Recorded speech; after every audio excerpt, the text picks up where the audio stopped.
Warrantable Condo mortgage types, Fannie Mae and Freddie Mac loans, FHA loans, right? Because warrantability not only speaks to conventional, but it also speaks to the government sector.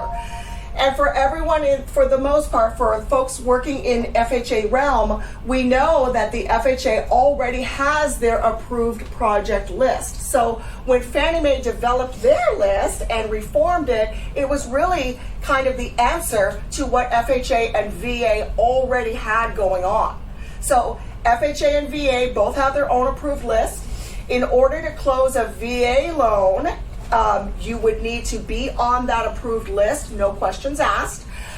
If we are dealing with an FHA loan, there could be spot approvals possible. And what that means is that the building itself may not be FHA approved or on that FHA approved list, but it does mean that after the full condo review requirements are met, that building could be approvable and meet all the requirements set by FHA. So then that spot approval would apply to that particular unit, okay?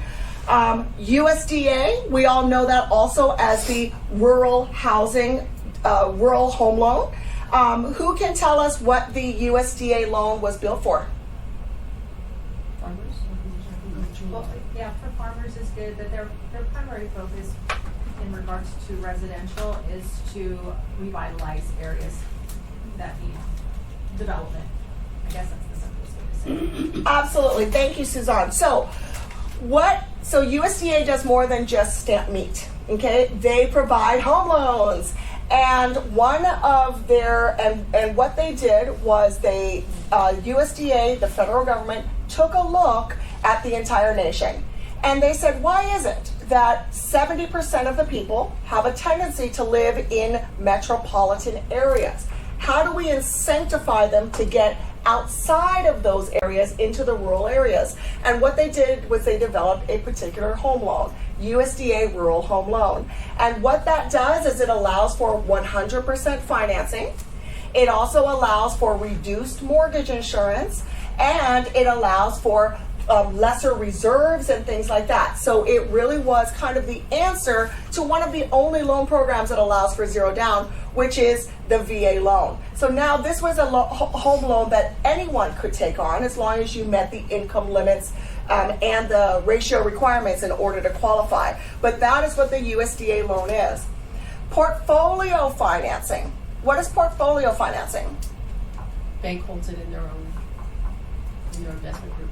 Exactly. So what that means is that the project or that unit is so far outside of the box that it will not fit in any of the boxes that we need to check. And because of that, the lending institution will fund and service that loan because it is non-saleable or non-warrantable. And then non-QM.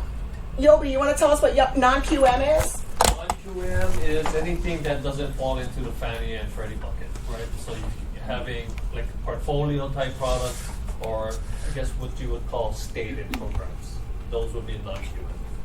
So non-QM technically stands for non-qualified mortgages. So back in 2013, right after mortgage meltdown, Frank Dodd was the name of the bill, and ultimately they talked about qualified mortgages versus non-qualified mortgages, and when we are outside of that box, everything is bucketed into non-qualified mortgages.